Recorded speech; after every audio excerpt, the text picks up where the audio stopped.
Okay. Nice idea. Yeah, I think I'll try that. Even I didn't know about it. Yeah. Oh, Okay. I think mom is there. yes, Duck is back. Shall we start or we are waiting for some people?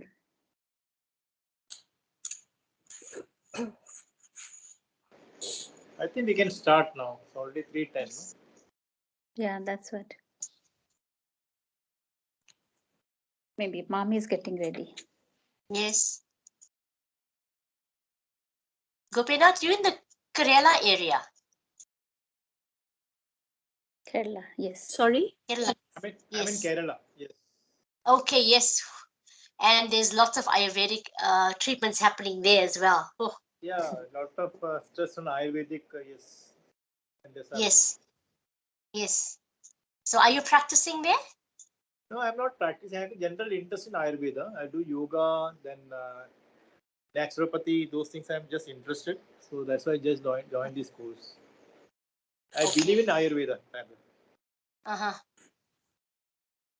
Yeah, I have been there some years ago and had some massages Oh, and yeah, and at that time my husband was suffering with IBS and he was Oh. really having a problem in South Africa and we couldn't find, the real cause of it. And it was so easy when we got to Kerala and they did a test, the fecal test, and immediately we found out exactly what was happening. So they really, really clued up, oh, good. In what's happening there. Yes. So yeah, really enjoyed the treatments, but it was expensive, very expensive. No, it's not that expensive in Kerala. I don't think that expensive it is compared to other treatment. I don't think that expensive. But Mhm. maybe I think maybe for foreign citizens it might yes, be. Possibly, yes. Yeah, definitely. for locals it won't be that expensive. Yes, definitely. Everything has become commercial now. That's the saddest part. Mhm. Hello, am I audible? Yeah. Yes, ma'am. Oh, done. Very good afternoon, all of you. Good afternoon. Good afternoon. Yes, I Namaste. did. Yeah, yes, I did enjoy your conversations. Yes, moringa is a scientific form of drumstick, and yes, since you spoke about moringa or drumstick, I would like to say it is. Doc, we're having a problem with sound again.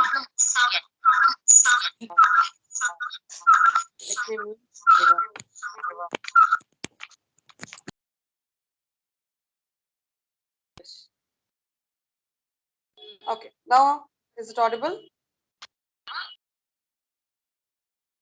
Yes. Yes, thank you. Yes.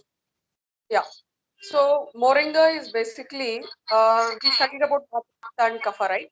Moringa is Vatahara. Okay, moringa is Vatahara. Wherever you come across pain,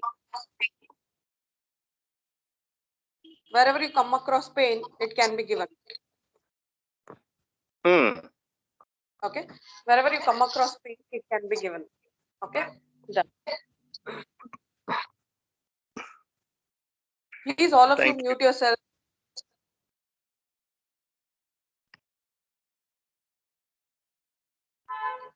Kindly mute yourself. Okay. Yes. Moving on to today's session, Ahara Vidhi, Ayurvedic dietary concepts. So first, Ahara. Ahara is one among the Traya Upastambha. Traya Upastambha. Am I audible? Yes, yes, ma'am. Yes. Ahara is one Yes, among the Traya Upastambha. Upastambha means they are sub-pillars which are required to sustain life. It is essential for the normal functioning of the human body. Now, when we want to call some food as a healthy food, on what factors does this depend upon? It depends upon the preparation. It depends upon the habitat. Depends upon the combination, time, season of intake, manner of intake, body constitution, Agni Bala, etc. etc. So when we want to say a food is wholesome, there are many factors which come into picture to call that particular food as a healthy food or that is going to nourish our human body. So those factors we will be studying it under the heading of Ahara Vidhi Vishesha Ayatana and Ahara Vidhi Vidhana. Now, Ahara, when we talk about Ahara, it is like if I have to say in a layman's language, Ahara can be considered as food. Ahara is that which is swallowed according to Shabda Kalpadruma. It's an Ayurvedic or a Sanskrit dictionary. Shabda Kalpadruma says Ahara is that which is swallowed through throat after chewing, something that we are swallowing after chewing. Collins dictionary says any substance that can be ingested by a living organism and metabolized into energy and body tissues is known as food. So anything that's going to help in the development, anabolism of the body is considered as food. Okay. Now coming to Tabor's dictionary, food is defined as any material that provides the nutritive requirements of an organism to maintain growth and physical well-being, for growth and physical well-being. Yes, in different contexts, all the references give apt meaning. Now we came across Ahara Vidhi Vishesha Ayatana. We are going to come across that. So it means special property and distinguished effect of Ahara. Vishesha means special. Vishesha means the one particular substance is going to have a particular character. So based on that character, we are going to use it in Ahara. We are going to use it as a food substance. Vidhi Vishesha. Vidhi refers to the method of preparation. Method of preparation, or it may be simply method of preservation. Anything. One particular method of washing rice, method of keeping it in an open cooking vessel or keeping it in a pressure cooker.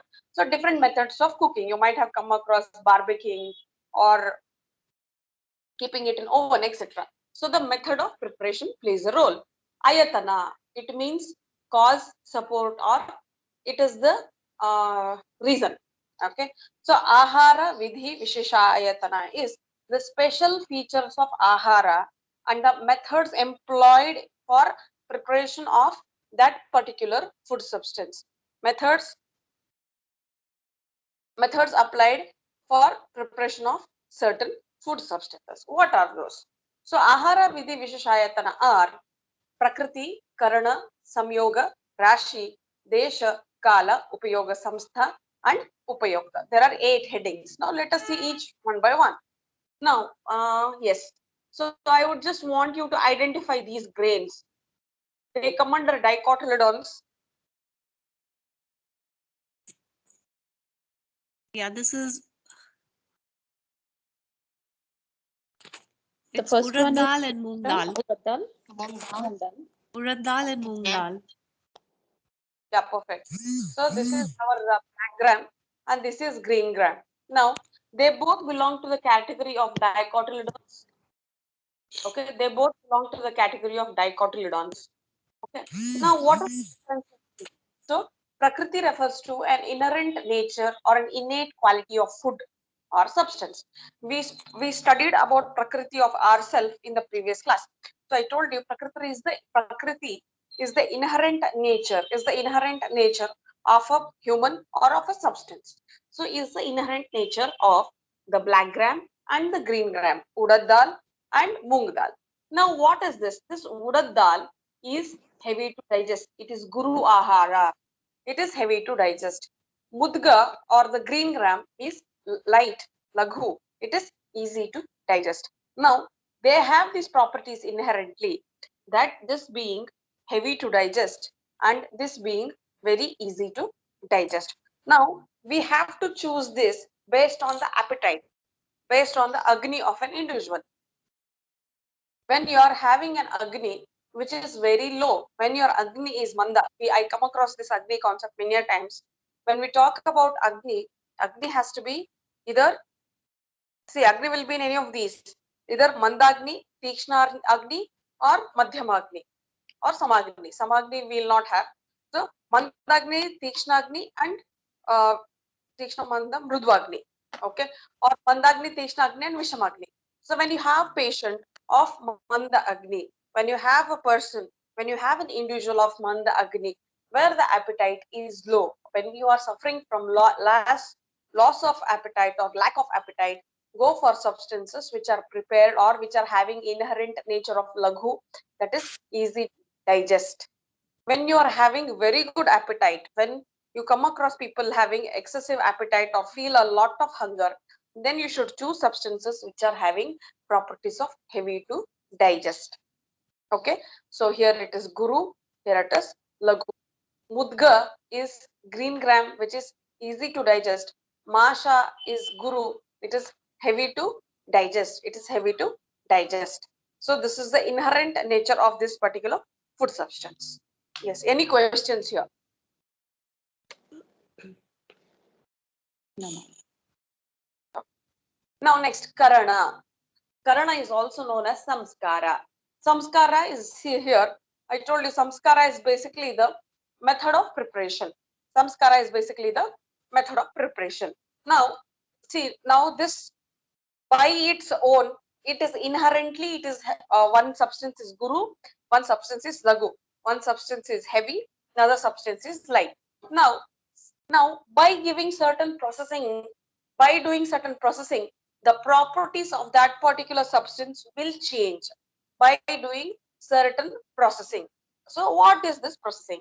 Now we have this here, it is rice. Okay, rice is basically guru, rice is basically heavy to digest. But the same thing when we come across puffed rice, when we come across puffed rice, it is easy to digest.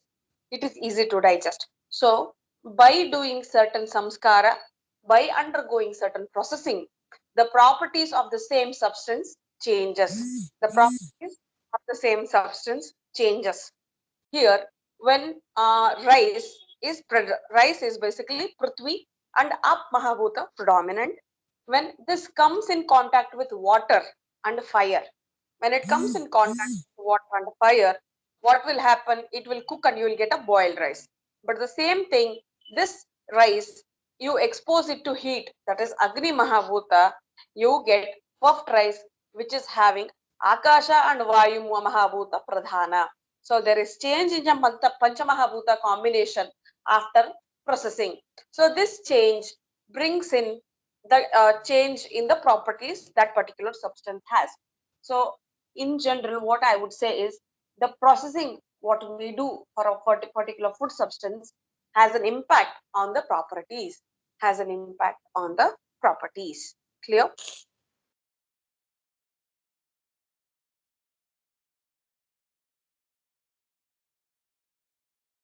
Samyoga. Samyoga means combination of two or more substances. This chemical combination exhibits special properties which none of the constituents ever possessed. Now, we come across this. Samyoga is just combination. Samyoga is just combination. I think in if you had any time asked me regarding some ailments, I would have always told you, take milk along with ghee. Milk along with ghee. Milk along with ghee is one of the best rasayana. So milk separate, ghee separate, yes. But having milk and ghee together, like 1 cup of milk along with 1 spoon of ghee, okay, hot milk with 1 spoon of ghee, mix it along with equal quantity of sugar or etc., or even without sugar. Taking this will act as rasayana. Rasayana is rasa plus ayana. That is going to cause nourishment of rasa and other sapta dhatus. What are the 7 dhatus?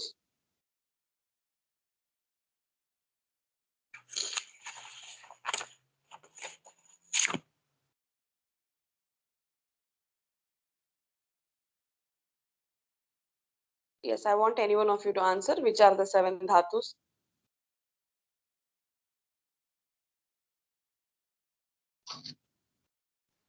Rasa, which is lymph, Rakta, which is blood tissue, Mamsa, which is flesh, Medha, adipose, Asti, bone, Maja, bone marrow or nerve tissue, and Shukra, which is reproductive tissue. Okay. So having milk and ghee is going to help in rasadhatu nourishment, and in turn it will cause the nourishment of the rest other 7 dhatus. Now, similarly, a combination of honey and ghee.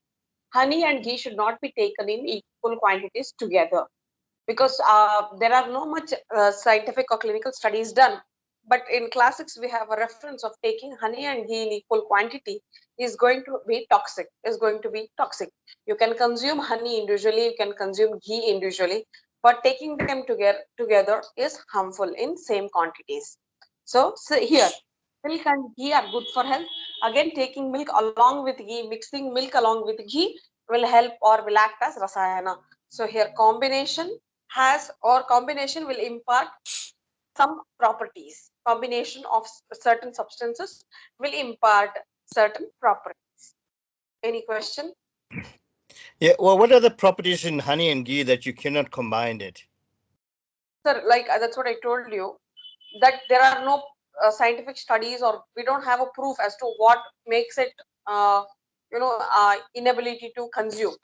Yeah, okay. What is the impact of it? We have no much idea, but we don't advise honey and ghee in equal proportions. So these are called Virudh Ahara. Yeah, it also comes under the label of Matra Viruddha. Honey and ghee combination also comes under the heading of Viruddha Ahara. We have that as the next topic. In that, it comes under Matra Viruddha, honey and ghee. Doctor, but in Panchamrut, we also put honey and ghee. Yes, I told you, we should not put it in equal quantities. Unequal quantities is acceptable. Okay. Rashi. Rashi is the measure of the total mass and of each constituent in order to determine the effects of the right and wrong doses. So here Rashi is simply the quantity of food. Rashi is the quantity of food. So here we have two types, Sarvagraha, Parigraha. Now, when we have, you can say you have eaten a plate of meal, that is Sarvagraha. When you say you have taken 2 chapatis, 1 bowl of rice, and 1 cup of salad, etc., you are giving individual measurements. That comes under Parigraha. Now, this quantity of the food plays a very important role. We have it in the next slide. I think in the next session also we come across this quantity. See, quantity of, here only it is. Yes, quantity of ahara is very important. Now, let me ask a question here. How do you decide the quantity of food? How much one should take?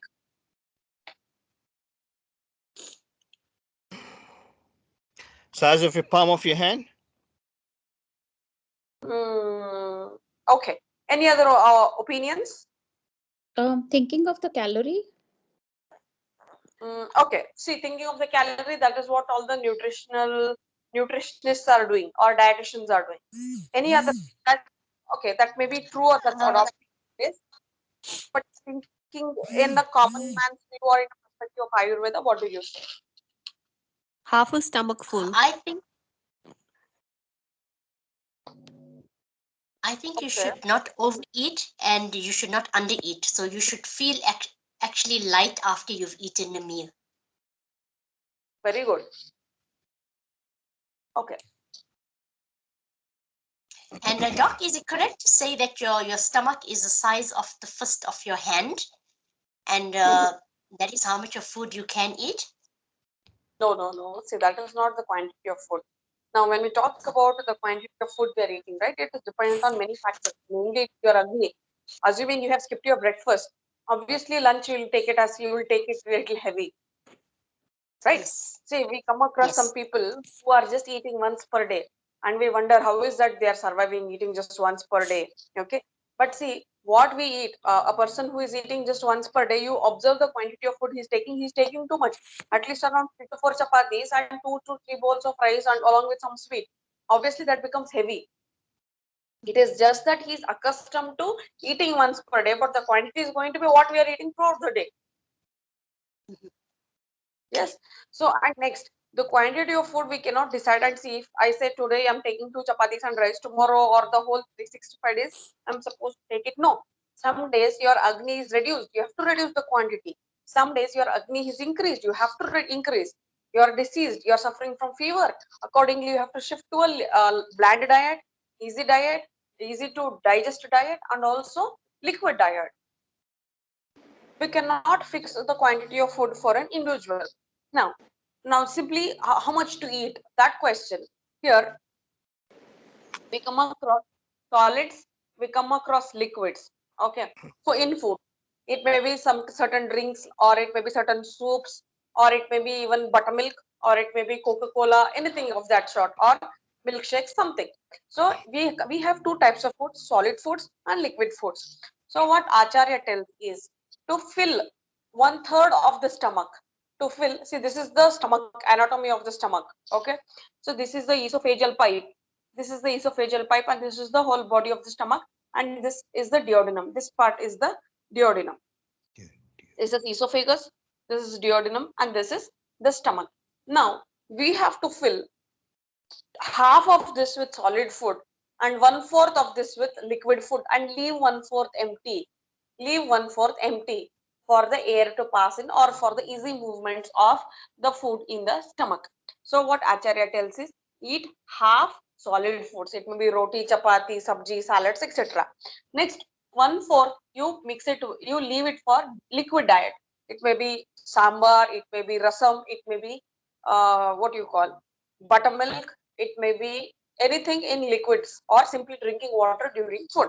So leave 1/3 for the liquid, leave 1/3 air space, leave 1/3 air space. See, whenever we are, you might have experienced what happens when you fill the bottles up to the brim. When you fill the bottles up to the brim, suddenly you try to open the knob of the bottle and the water spills. Similarly, eating up to the brim, you may tend to vomit. You may tend to vomit. Hence, the quantity that you should divide for the solids and liquids is half of the stomach, 1/4 for the liquids, and 1/4 for the passage of air. Another, this is Acharya Ashtanga Hridayas, or the Vagbhata's opinion. Acharya Charaka tells, eat up to 3/4, eat up to 3/4, solids or liquids, anything 3/4. So the proportion still remains the same. The reason being, leave some space empty so that it helps in the easy movement, and the patient also feels, or the person also feels comfortable. Now, as your friend said, don't overeat or don't undereat, and also you should feel light after food. Yes. So the thing here is, assuming you are eating 2 chapatis and 1 bowl of rice and some sweet, if you are going to take another half a chapati, if you feel you are going to be full by just another half a chapati, then that's the time you are supposed to stop eating. Okay, or until the quantity is, until you feel satiety, just prior to you having that satiety, or just prior to you feel that you have eaten up to the brim, just prior to that you need to stop. You need to stop. We cannot fix the quantity of food for any individual, because there are many factors which play a role. Assuming you are in winter season, appetite is by default increased. It is because of the nature, or because of the impact of the surroundings, that your appetite is increased. So obviously in winter you tend to eat more. Okay, in summer you tend to take more of liquids. Why? Because of the heat of the sun, you tend to eat more of liquids. So accordingly the quantity of ahara is determined. Okay, now this one thing is, the climatic change has an impact on the quantity of food and the type of food. Next, your agni plays a very important role. Your agni is very much stimulated. Your agni is dipta agni, it is tikshna. Obviously you will take more amount of food. If your agni is reduced, maybe you're suffering from loss of appetite due to some illness, or you have just traveled, you don't have the appetite to eat, you want rest, so then obviously the quantity you will eat will be reduced. But post that, if you have a good appetite, eat more, eat more. Next, if the quantity is in Hinamatra, if the quantity is reduced, if the quantity is less, the diet which is deficient in measurement is result in the impairment of strength. See, you have can someone tell me what is that they have taken for lunch today afternoon? So if you can tell that accordingly, I'll give an example here. Today my Agni is month because I'm suffering from sinusitis. So I just had 2 spoons of dal and 1 spoon of vegetable. Mhm. So I know my Agni is month today. Okay. Anyone else? I had just one bowl of dal and one chapati and one sabji. Okay. Now your friend said she has eaten her Agni is Manda today and she has eaten very less quantity. Assuming she eats the similar quantity for another 10 days, what will happen to her? Weakness. Yes. So here, consuming ahara in hina matra will have an impairment in the strength of the person. That is the balla. She said weakness, correct? So complexion, yes, automatically it will change, and also your bulkiness will reduce. So you tend to become weak. And what Acharya tells is, whenever there is rasadi dhatu depletion, that is rasa adi sapta dhatu depletion, then there is chances of vata prakopa.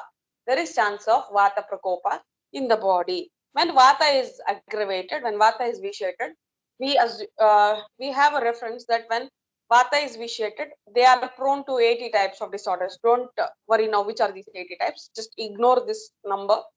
When you have eaten less, then that causes vata prakopa in the body. So that is an imbalance in the normal state of the doshas. When there is an imbalance in the normal state of doshas, obviously you are prone to disease. You are prone to disease. Maybe simple undernourishment, malnutrition, etc. Or your hemoglobin may be reduced. You may have loss of enthusiasm to do work, loss of appetite because gradually you have been fasting for days together, or you have been taking less food. So obviously there will be changes. So consumption of ahara in hina matra or in reduced quantity will not give you strength, complexion, plumpiness, etc. Ati matra. Can we not take some medicine for improving your appetite at that particular point of time? How far it is advisable? Yeah, very much advisable. When a person is having manda agni, you can take medicine. Very much advisable. Very But much ma'am, advisable. in my case today, I'm suffering from sinusitis attack. So the energy should go towards healing the body. Yes. So is it okay if I don't take any medicine for Mandagni now? No, yeah, that's true. See, I'll just come to both of your points now. When you are having mandagni due to some underlying cause.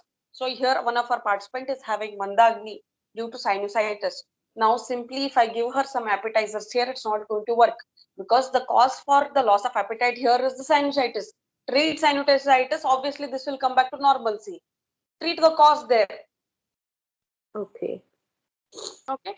If see, I can give her some appetizers, but will they really work, or how long will they work? They will work only if the sinusitis is healed. If the sinusitis complaints are reduced, obviously we don't have to give any medicines. Automatically, Agni will increase. Yeah, thank you. Now, she knows she's having sinusitis because of appetite. If she goes on eating too much, then she will end up in other gastrointestinal complications. Okay. Now, the diet which is excessive in measure, when you're taking food more than required, then it will cause aggravation of all the doshas in the body. All the doshas in the body. Now, when I say doshas here, how many doshas are present in the body? Three Three. dosas. Vata, Pitta, Kapha. Yes, Vata, these are Sharirika doshas. Which are the Manasika doshas? Again, ma'am. Sorry, can you repeat the question? Which are Manasika doshas? Which are Manasik doshas? Sattvika, Rajasika, and Tamasika. Yeah, Rajasika and Tamasika are Manasika doshas. Sattva, Raja, Those are Tama gunas, are no, madam. Those gunas. are gunas or doshas actually. Yeah. See, Sattva, Raja, Tama are gunas. Raja and Yes. Tama are doshas. what do we call as a dosha is that which has the capacity to vitiate, that which has the capacity to harm, to cause imbalance is dosha. So rajas and tamas have the capacity to cause harm. They are called as dosha. Sattva dosha as a guna does not cause harm. Hence, it's not considered as a dosha. It is considered as a guna. Guna. Desha. So when we come across desha, desha is of two types: bhumi desha and deha desha. Bhumi desha and deha desha. Now talking about deha desha. So bhumi refers to the geographical landmarks. Deha refers to the human body. Deha refers to the human body. So when we talk about deha desha, we need to consider the prakriti of an individual. We need to consider the prakriti of an individual. We need to consider the agni of an individual. We need to consider the koshta of an individual. So all these play a role. Okay. So just pondering upon this point, deha desha. Pondering upon this point, deha desha. That is with respect to the human body. When we are talking about the human body, there are many factors which come into the picture. One is with respect to the agni. I think that concept you have understood. The other concept is with respect to the koshta. So I'll just explain what is koshta. Koshta is basically the bowel habits of an individual. Now we are all here, few participants. All of us, don't get me wrong and give me positive answers here. I am a person who pass stools once per day. Okay, I'm a person who pass stools once per day. So let me have opinions of all the others here.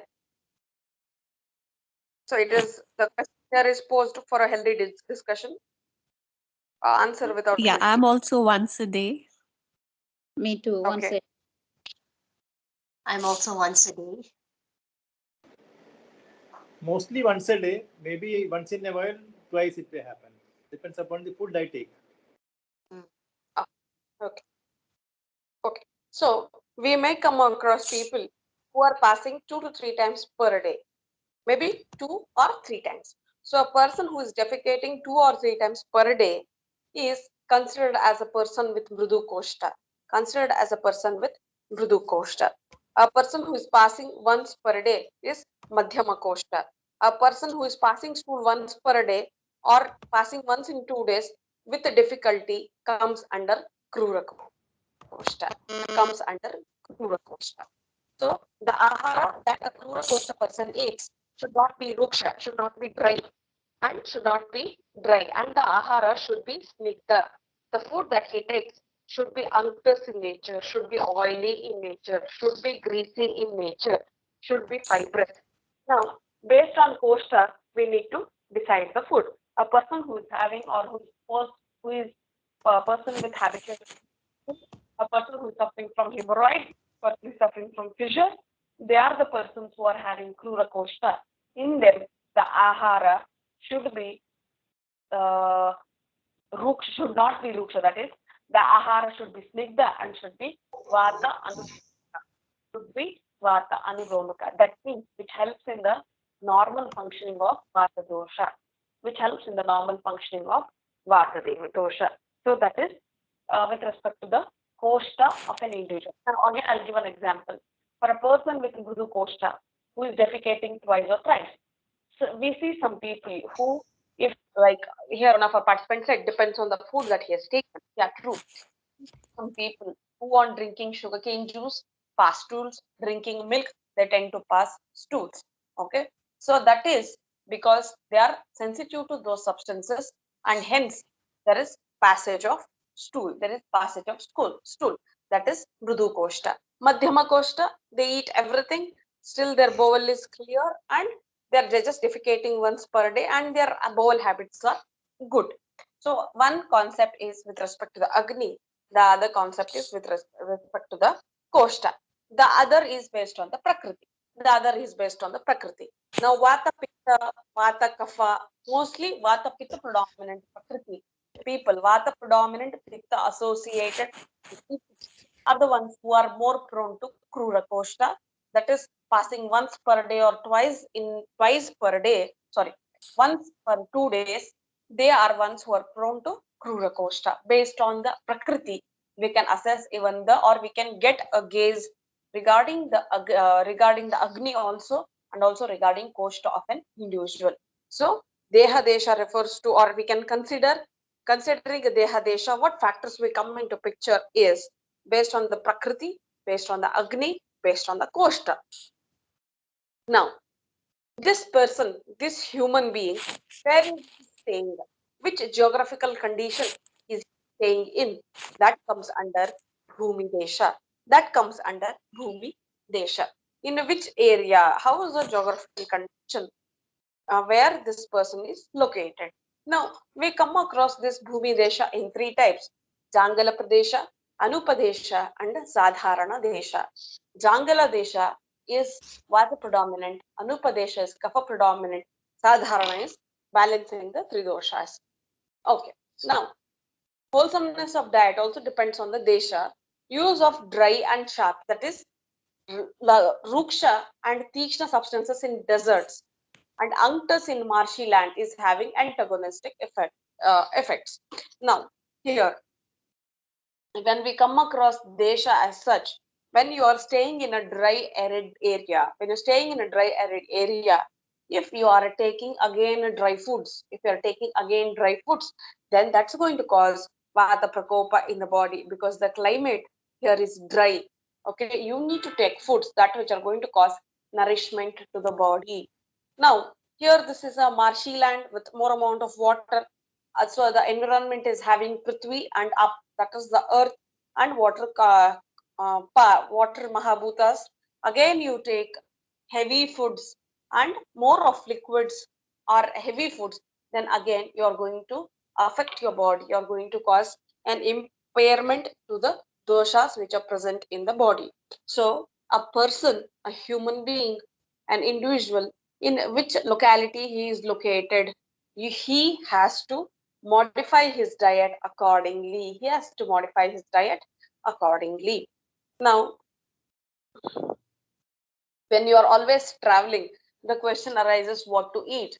So I would always suggest eat local. Whatever the food is local to that particular area, you have to eat accordingly, because many of our traditional foods are designed according to the geographical conditions of that particular climatic condition.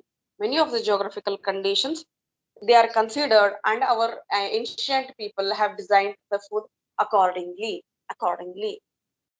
There will be many factors which play a role.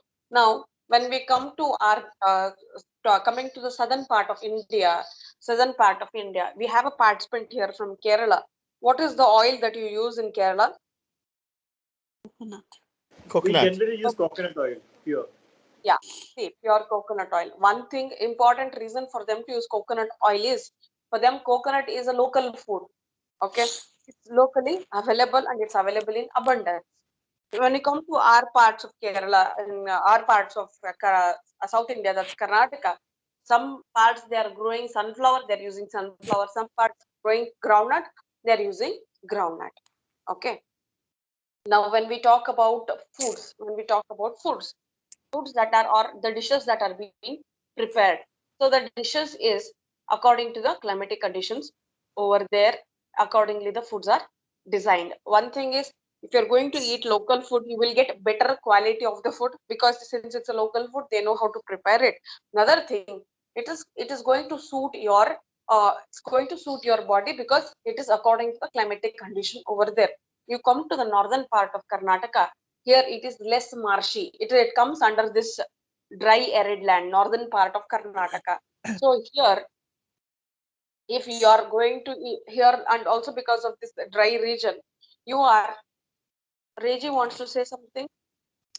I just want to mention that now in the whole world, people are changing the local foods and they're planting other things in what people like to eat in some cases, and it's not even seasonal for that land itself. So would that create an upset? Because although they can Yes. grow in abundance, but it's not locally, that means probably even the nutrition of the soil is not comfortable for because they use fertilizers instead. Yeah, see, that's true. See, but if you're going for some exotic foods or foods which are not local to you, eating them once in a while for a change is okay, acceptable. But adopting them as a lifestyle isn't good. Now, we at India, we don't eat everyday bread. We are not accustomed to eating bread on a daily basis. But parents who are in a hurry to pack the children's tiffin, one day they prepare bread jam, the other day bread butter, the other day bread sandwich, the other day bread along with mayonnaise. Yes. So having bread as the base every day for a breakfast or for the lunch box will surely spoil the bowel or the gut of the individual, of the child. The same thing, we are keeping chapati as the base, and every day we are changing the sabji and etc. Still, it's not going to harm because you are accustomed to eating that particular food over there. And bread is basically in here what we get it in India is made up of maida, uh, all-purpose flour it's called. So it's made up of maida. So maida is one substance which is going to harm the gastrointestinal tract. It's going to cause or harm the gastrointestinal tract. If used in excess, may even cause cancer of the rectum. But the same thing, eating rotis, jowar rotis or chapatis is what we are accustomed to, and they are good for the bowel also. They are good for the bowel also. Eating exotic foods or foods not your native is eating them once in a while is acceptable, but not always. And yes, if we are even growing them here, yes, the soil may not be suitable. The soil or the environmental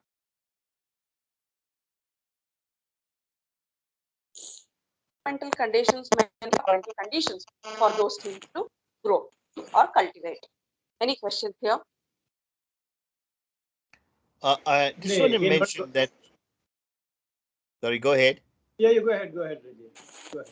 I just want to mention potatoes now. Of course, it comes from South America, but it's been extensively used all around the world. In Ireland, I know a number of decades ago they had a problem and it caused a disease in the Irish population. So that is another product that you would think that we need to give it consideration as well. Although people may have adapted over a century, 2 centuries. I mean, a lot of the colonial rulers have been moving plants around the world, and some of them are for exotic purposes, some are just to build up bulk.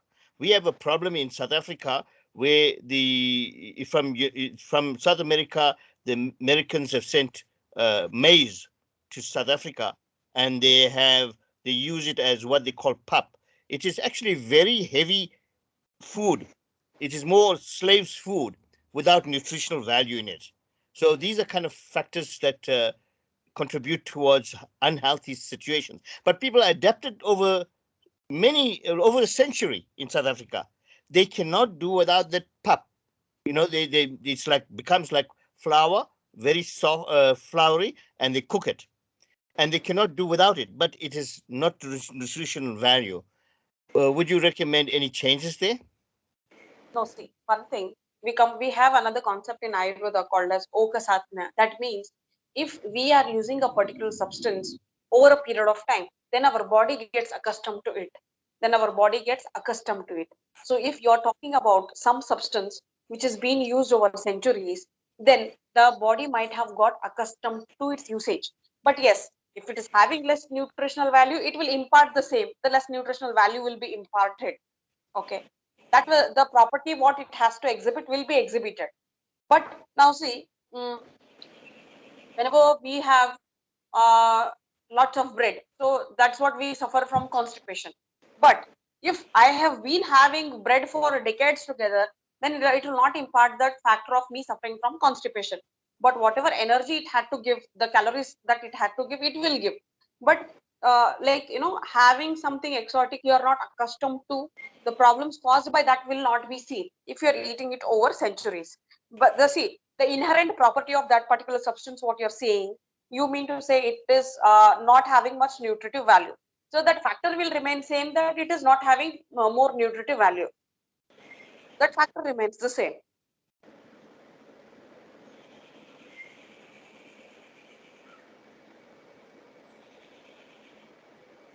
Reggie, is that clear?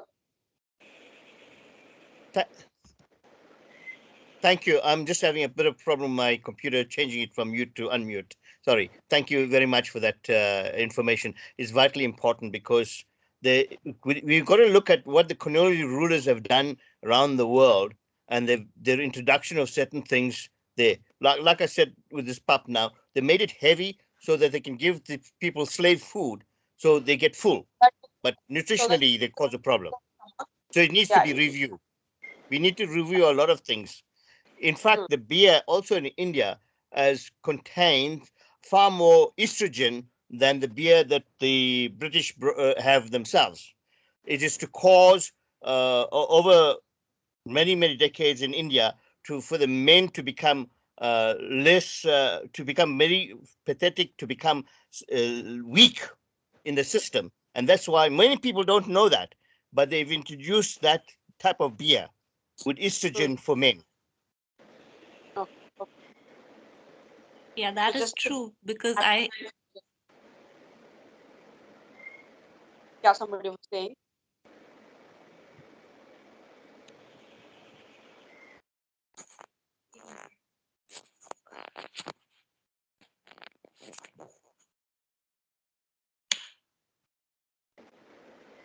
Now a question remains, supposing I am from Kerala, I shift to Delhi or Mumbai. Here I am accustomed to taking coconut oil. When you reach Delhi and all, you don't get coconut oil. So you can use the local oil there. No? How far it will impact my health and my digestive system? Now, assuming you're going to stay in Delhi for at least a month or for an year, Yeah. then initially for few days, use coconut oil. Gradually, your cooking should gradually shift to the oil that is local to Delhi. No, I did not find it difficult. I was in Delhi for about 4 to 5 years. I retired last 2 years back, but I did not find switchover was not that difficult. The moment I reached Delhi, I started using the same oil you get there, and came back to Kerala again, starting the coconut oil. It's like that. So it doesn't make any difference to me that way. Okay, see, so it is you as an individual, it didn't affect, but it may affect the others. For Okay. to be on a safer side, always everything has to be tapered. Gradually taper from coconut oil to the oil that is local over there. That's it. We came across something called as Rutu Sandhi in concept of Rutu Charya. So Okay. where we said that previous Rutu customs have to be gradually tapered and the succeeding Rutu features have to be gradually followed. So that same thing, you cannot see to support your own body. Don't do an abrupt shift of anything. Don't do an abrupt shift of anything. See, when we want to prevent a smoker from smoking, we do a gradual tapering of the smoking. We don't, stop it the day they admit. We admit them to our hospital. We can't just stop. There are withdrawal symptoms. See, a person who is with chronic alcoholism suddenly don't withdraw his alcohol. He will suffer from withdrawal symptoms. Same thing applies here. When we are giving steroids, they give magical results, but don't withdraw. I'm giving 8 mg steroid. Suddenly don't stop it. Make it 4, make it 2, then gradually stop. Okay, you cannot suddenly challenge your body. Okay, it's good, you're blessed that, or your Agni is rather good, wherein it didn't cause any issues. Yes, any other questions? Yeah, moving on to another concept, that is Kala. So time is used in two senses. Time in general sense, it may be 3 o'clock, 4 o'clock, summer, winter, etc. Time in the sense of stage of a person, the age, we can take it as old age, mid age, youth, or you can take it as the stage of the disease. Stage of the disease. So stage of the disease. When you're suffering from fever, when you're suffering from fever, you're in a state of fever. There, you have to go for foods that which are easy and light to digest. Easy and light to digest. Okay, but if you are suffering, or if you are a person with chronic fever, you are a suffering person with chronic fever, like in cases of tuberculosis, there we have to give nourishment to the body. We have to give nourishment to the body. We are giving much of proteins over there, though they are a little heavy to digest. We are giving much of proteins over there. For both of the things, we have to consider the Agni and give the diet accordingly. And also, as we said, avastha, the stage, the condition of that individual based on the disease that he or she is suffering. Accordingly, we can plan. So we have to consider, see, one thing is with Ritus, you are aware and we have been repeating. The other thing is with respect to the avastha or the condition of the diseased state. Condition of the diseased state, you are going to plan the diet. Like now, in cases of recently delivered people in the puerperal period, people who have recently delivered, so the diet for them is totally different because the stage in which they are is different. In case of pregnancy, they have increased appetite in pregnancy. It is because of the growing fetus. They are eating for two of them. Post delivery, they are breastfeeding, and hence the quantity of food is increased. And also, they have to take care of themselves, being preventing themselves from the respiratory infections, fever, fungal infections of the body, etc. So accordingly, the diet is planned. So that is the avastha of that particular patient over there, which is playing a role. Yes. So that completes the Ahara Vidhi Visheshayatana. Now going to Upayoga Samstha. Upayoga Samstha is what are Ahara Sevana Vidhi? How should one eat food? Now, or what are the features like? What do you call a food to be your ideal, or how you feel you should eat food? Can somebody tell something? I think the food during diarrhea itself should be more like liquid, something very liquid, very light, liquid as Very good. well. Yeah, see, you should, in diarrhea, you should go for liquid diet, and also diets which will kindle your appetite should be considered. Because in diarrhea, the agni tends to reduce. So liquid and which is going to take care of your appetite should be taken. Doctor, I just want to add, should you at that time when a person got diarrhea and vomiting, should they have a little pinch of Himalayan salt with it because of the minerals content in it? Because during diarrhea and vomiting, you lose a lot of minerals, and also during menstruation as well. See, you can have it with little or pinch of Himalayan salt, but if you are having vomiting, there is chances if the salt slightly increases, the salt itself induces vomiting. So Aha. that point kept in mind. The quantity of salt you are adding plays a role. Mm-hmm. Okay. Thank you.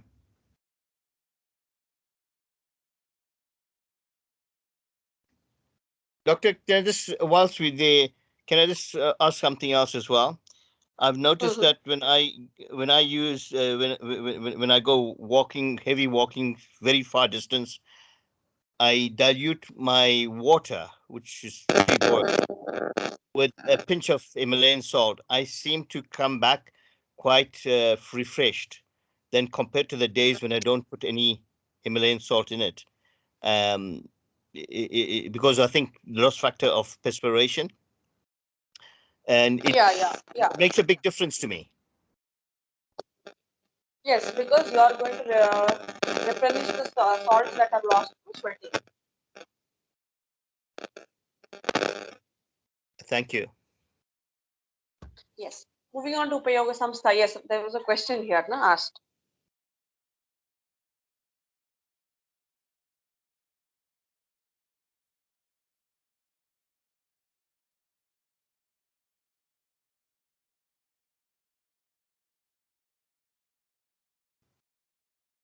Cannot hear you. No, I had asked a question. I'm just waiting if somebody will answer. What's the question? Sorry. Can you repeat that question? Sorry, Doc. Can you repeat? What do you expect your food? I mean, what do you feel your food, or according to you, what you feel how you should eat the food? How one should eat the food, or what qualities should be in the food so that we say it is good for the health? It's a balanced We diet. should have. Okay. All carbohydrate, fats, protein, all should be in equal proportion. Not Or should Greens be in and the fruit. right Well, proportion right to nourish proportion. the Yes, body. right proportion.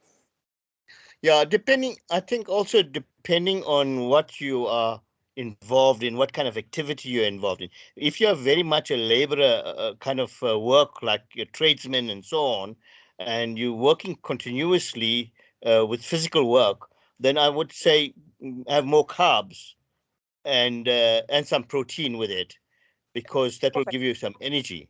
But I know, for me personally, I will definitely look at this Ayurvedic way of eating. I don't really have a problem with any of my food. I can even eat biryani early hours of the morning, even it's 4 o'clock in the morning. I can eat it. I don't, but I can eat it if I wish to. Okay. Perfect.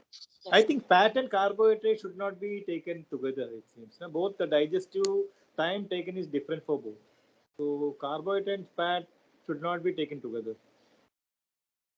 Yeah. The reason being they take longer time for Longer digestion. time, yes. Yes, so fat, Carbohydrates itself take time. So again, fat added to it will again increase the time taken for digestion. That's right. it. Okay. Yes. But then See, Mom, yes. sorry to interrupt, but back in India, we have on auspicious days, we put ghee on the top of rice. See, correct. So that is Yeah, fat along with perfect.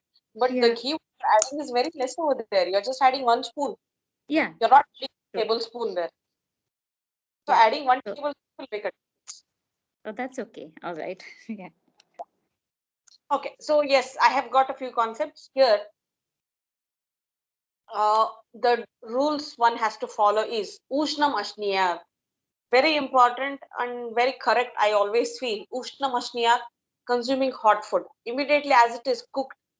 Eat the food as soon as it is cooked. Ushnam Ashniyat. Very important. Yes, people who go to the workplace or who carry lunch boxes to the workplace, yes, we have to ignore this point at that point of time.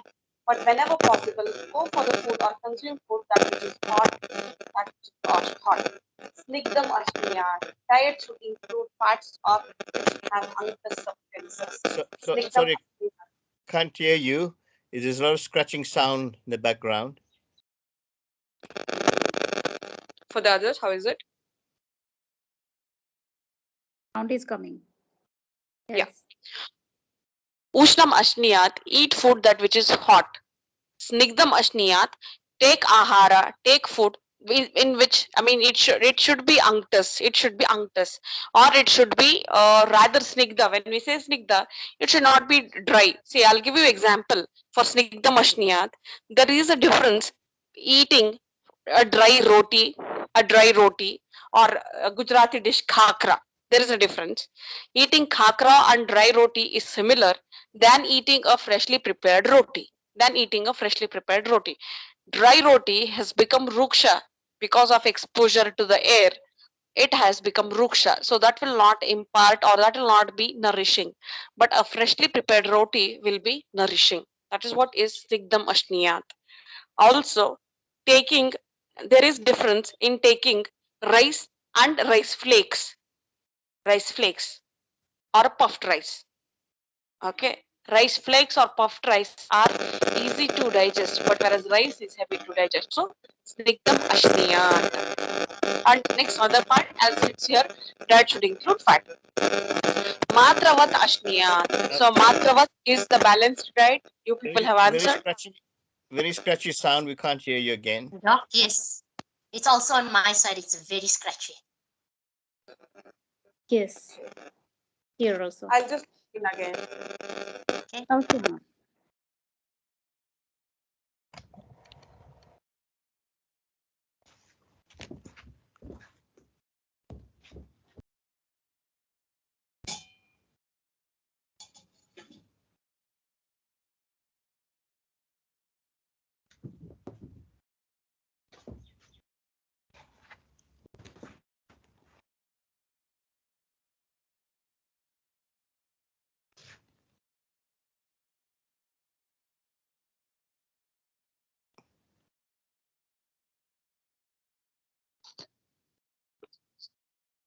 Matravat ashniyat. Am I audible? Yes. Thank you very Yes, Mom. much. Yes. Yes, now. Matravat ashniyat is eating the right quantity of food and also eating a balanced diet. So when it comes to matravat ashniyat, it is you have to consider prakriti, koshta, agni, all this. Jirane ashniyat, very, very, very important. Jirne Ashniyat is eat after the digestion of the previous meal. Don't eat just for the desire of your tongue. Jirne Ashniyat, eat after the previous meal, previous snack, or previous food has been digested. Simply don't keep on munching just because you find things to eat. Jirne Ashniyat. We may find people who eat little quantities very often. They are eating 5 to 6 times per day, little quantity. Yes, the reason is the previous food has to be digested, then you are taking next food. You eat 10 times per day, not an issue. You have to consider one point in mind, that your previous consumed food or meal or drink has been digested, then you are taking the next meal, then it's welcome, you're going to still remain healthy. It is not how often you eat, it is how often you have appetite and you eat, how often you feel appetite and you eat. Virya aviruddham ashniyat, I will explain this in the next session. Ishte deshe ishte sarva upakaranam ashniyat. See, ishte deshe. Now, is there anybody here who is a pure vegetarian?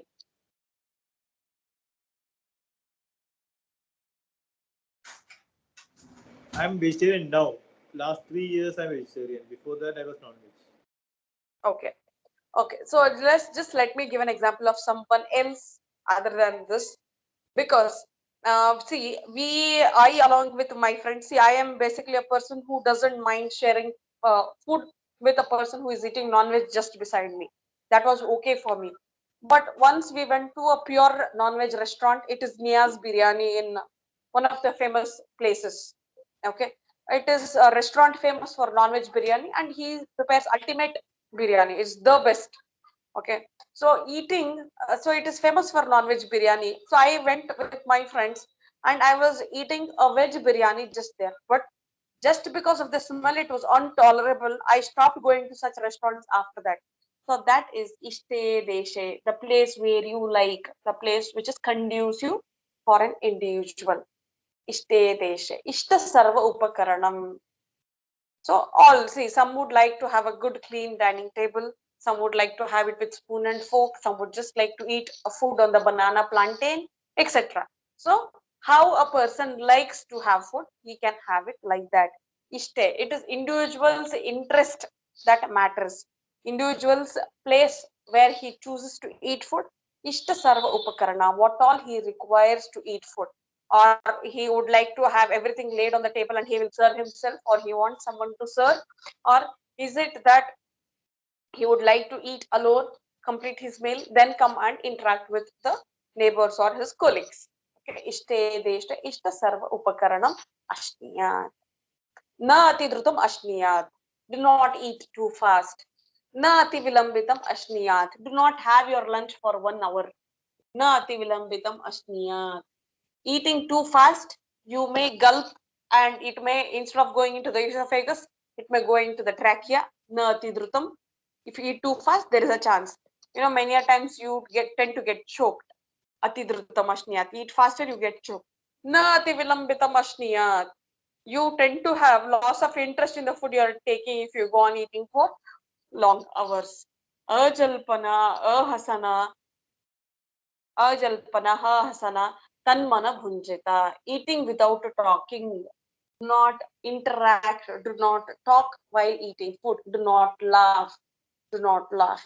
See, one thing, do not talk. Maybe there are chances of choking. Surely, when you're laughing, there are chances of choking. Another thing, when you're talking, you are diverting your energy, or you're focusing on something else. You're focusing on some other topic and you're eating food. So you do not pay attention to the food that you are taking. Okay, you have to do a mindful eating. Okay, you have to do a mindful eating. Atmanam abhisamiksha bhunjita samyak.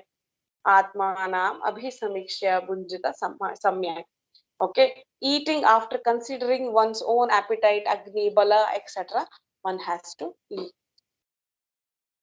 Now, upayokta. Upayokta is the user. Upayokta is the user. So, upayokta is the person who is the user. So, this person, the end person, the person who is eating the food, he has to consider all the above characters, and he has to take his meal. He has to take his meal. Okay. So this completes the session. Any questions are welcome.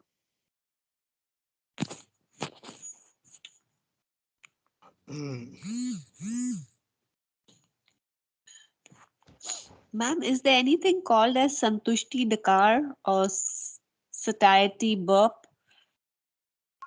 Yes, so it's not there, but as you told, I feel yeah, it is there. Satiety burp, we don't have exactly a term like that, but yes, you can take it in a common colloquial language. Whenever you have taken a heavy meal at after festivals, especially the festive meals, Onam, Sadhyam, etc., you tend to have this satiety meal wherein you have eaten up to the, or you can say up to 90% of your stomach capacity. Yes, that you will have a burping, satiety burping. So one should basically stop eating before the satiety burp happens. Yeah. Just prior to it. Just, or you can say just 10% prior to it. Hmm. That limit we never come to know. That's a problem. When to stop. No, No, you but do come. if you're mindful, if you're a mindful eater, you do get to know. Yeah, you do come Yes, to know. yes, and that is a signal to tell you that you've eaten enough once you've burped. Yeah, Yeah. you have eaten a little more than enough. You said this rice and this urud dal, they're heavy. That means South Indians taking idli, dosa, and all. They're taking heavy breakfast in the morning. I thought it's a Yes. lighter. No, No, it but is it's heavy. fermented. But because it's fermented, it gets light. Acha, it's like that. Okay.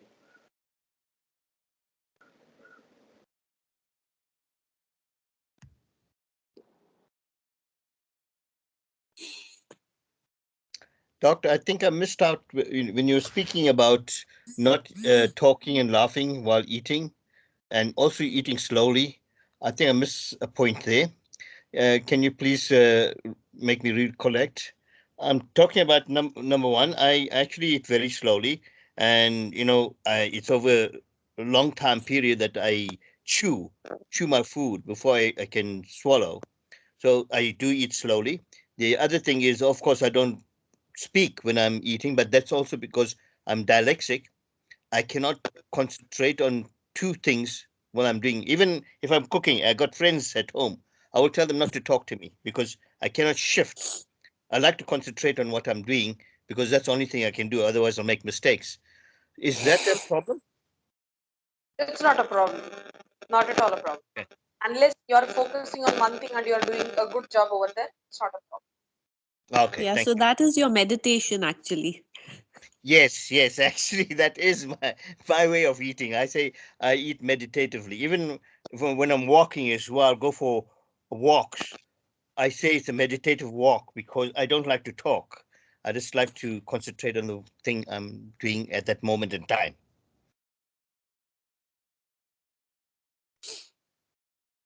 Doc, can I ask a question as well?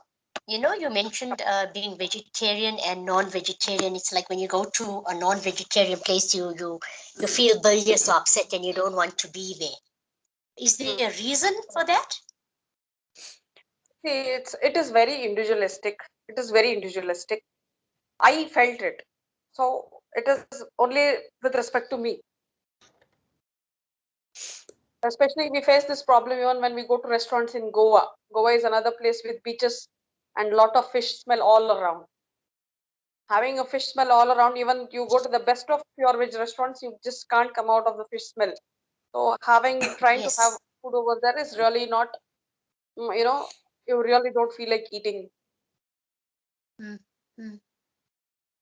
Is that maybe because we're having our mindset is not that strong enough to raise that Yeah, vibration? yes, very true. Very true. Okay, thank you.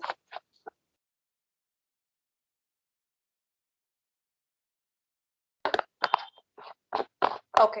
So any questions or no more questions with respect to the Ahara Vidhi here? No, I think it's quite clear. Okay, done. So we'll move on to, is there anyone who has or have all of you answered the Prakriti questionnaire? Yes. Yes. Ma'am, there is one question on dreams. Yeah. But I'm sure I dream, but I never remember, so I really don't know what kind of dreams I do have. Okay. If you have left it unmarked, it is still well and good.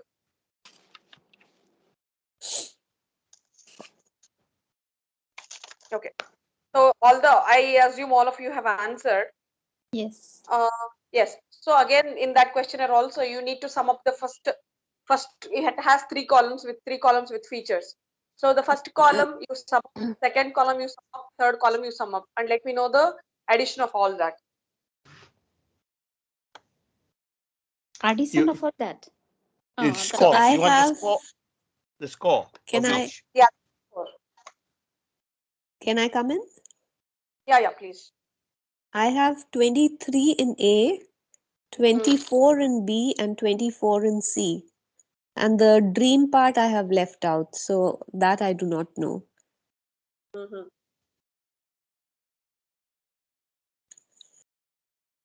Okay. I have. Is it okay to talk? Yeah. I have A 11, B 29, and C 27. Okay. 29, 27. So this person is basically Pitta Kapha Pitta. Prakriti person. Pitta Kapha Prakriti person. Yeah. So may I know who is this? Shraddhanjali Mahdi. Shraddhanjali. Yes. Shraddhanjali, are you basically a fair complexioned person? Yes. And you turn a little pinkish on exposure to sun? Yes. Okay. Right. So yeah, first person, somebody answered first. Yeah, that's Some Hanurita. Hanurita will come back to you. I'll come back Okay. to you. Yeah. The In other one person. of my cases, in the case of eyes, I have marked all three. In the sense, I've got something of all three. So who is this speaking? This is Hanurita itself. Okay, Hanurita, I'll come back to yours, Prakriti. We'll Okay. come back to the session. Okay. Yeah. The others.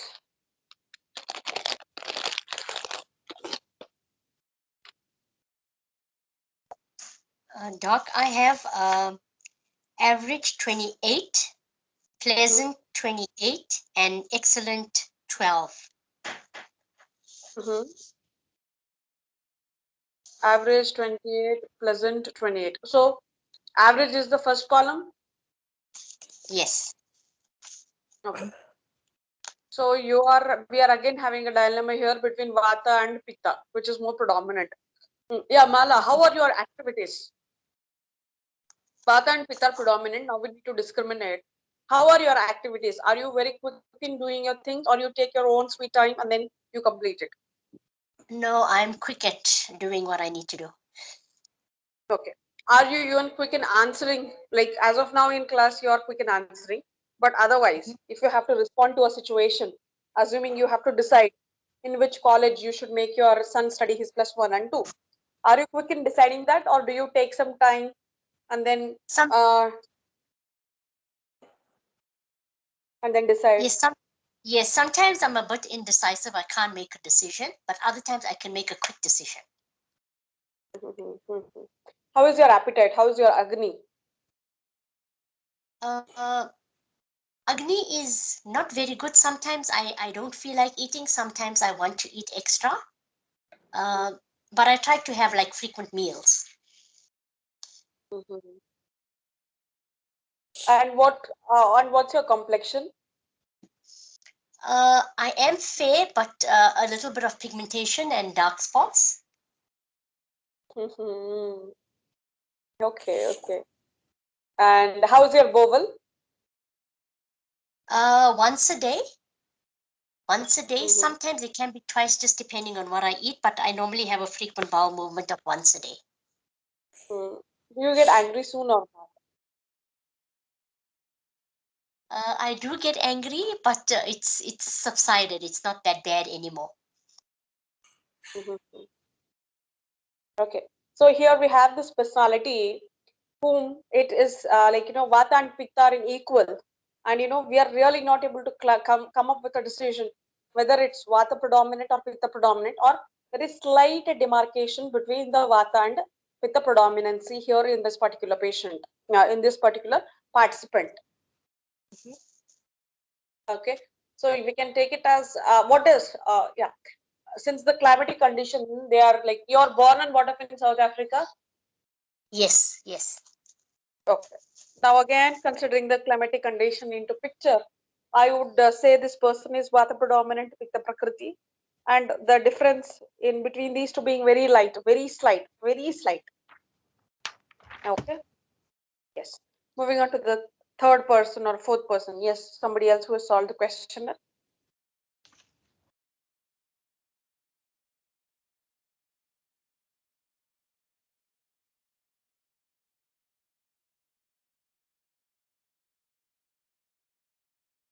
The others haven't solved.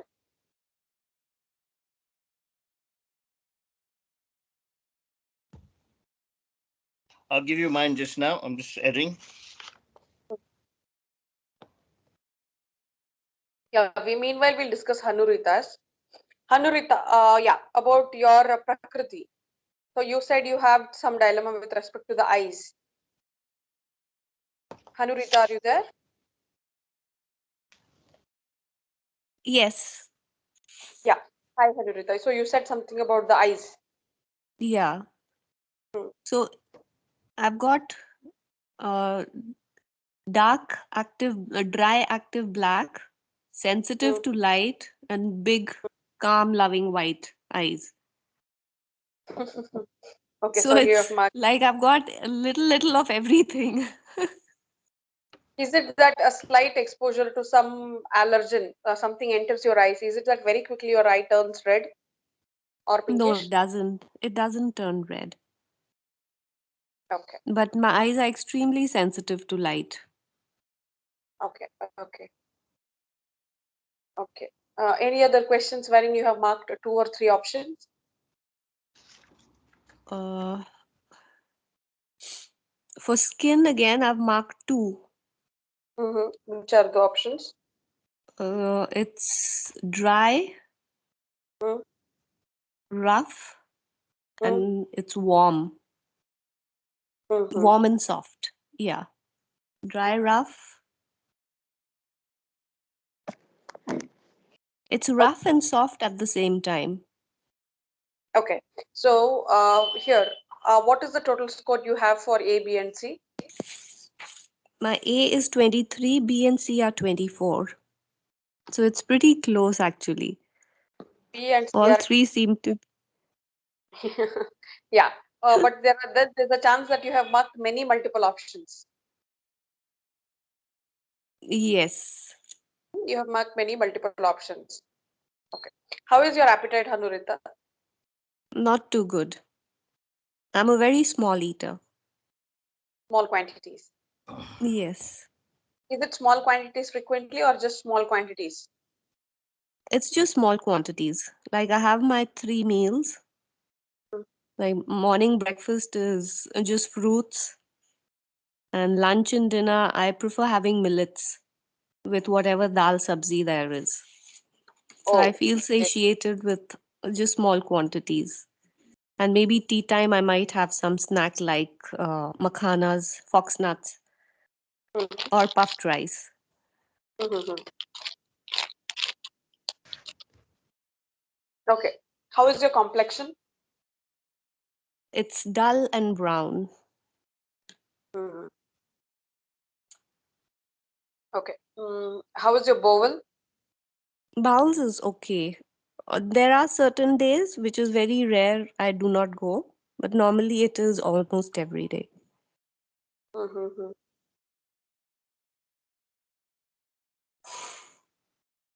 Mm, How are your activities? Are they quick or slow? I would say moderate. I'm a very active person, otherwise, I cannot sit. I'm working all day, something or the other I keep finding to do. Mm, But then I concentrate on that one thing and just get it over with. mhm. I wouldn't say slow, I'm moderate. Okay, how is your hair? Does it have split ends or not? No split ends. Maybe because I get it cut often. But when I was younger and I had long hair, that time I did get split ends. Now it's more like it's wavy and it's thick, and I have a lot of gray hair also. What's your age? I'm 53. That's okay. With age, you are having gray hair.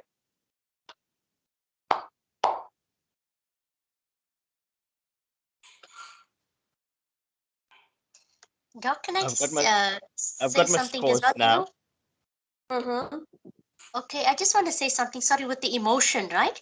You've got fearful, anxious, uncertainty, and then the next one, confused, anger, hate, jealousy, irritable, and then the third one, calm, greedy, attachment. Now we go through all different types of emotions, all the time. So I didn't know. I just marked all three of them. Okay. See, what you need to know is, among all those, which are predominant for you? Okay. Among all those, which you are more predominantly? Okay. Okay, then my results will change. Okay.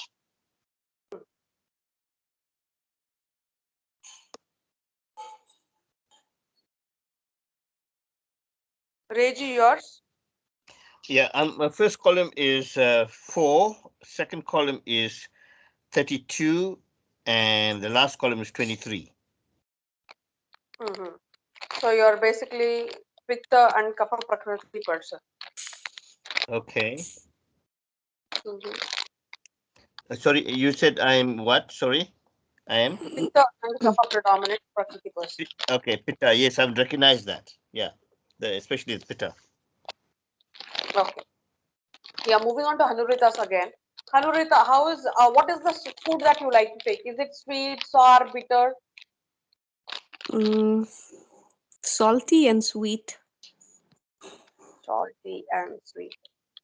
But I do like to control my sweet. Like I only go for jaggery or dates or figs. I avoid taking refined sugar.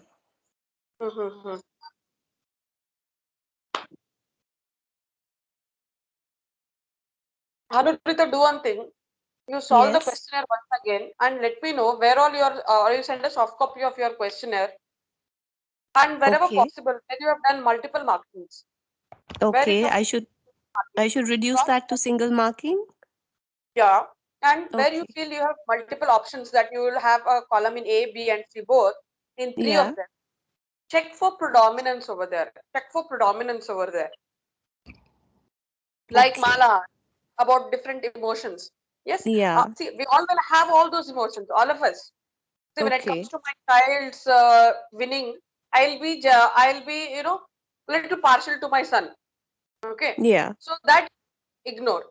But what you feel among all those features, what you feel is more predominant, that has to be ticked. That has to be marked up. Okay. Okay, then we'll see. Okay. Okay. So any other questions with respect to the Prakriti questionnaire? We just someone spoke about jaggery just now, and it's not until recently only that we know this about jaggery in South Africa.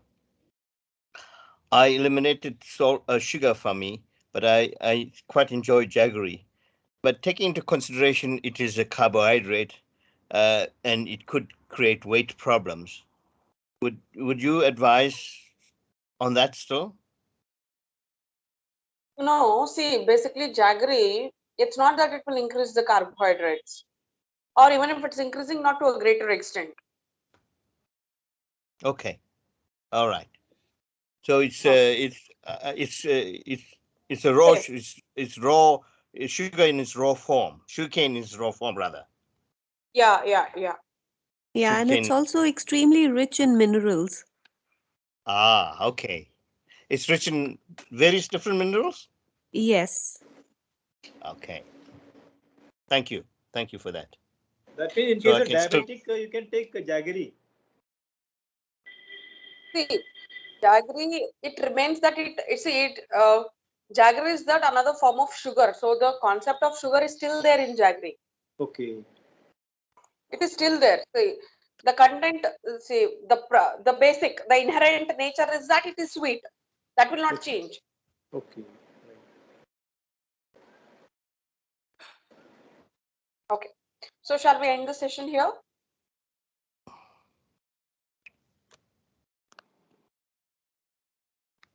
Yes, we can do that.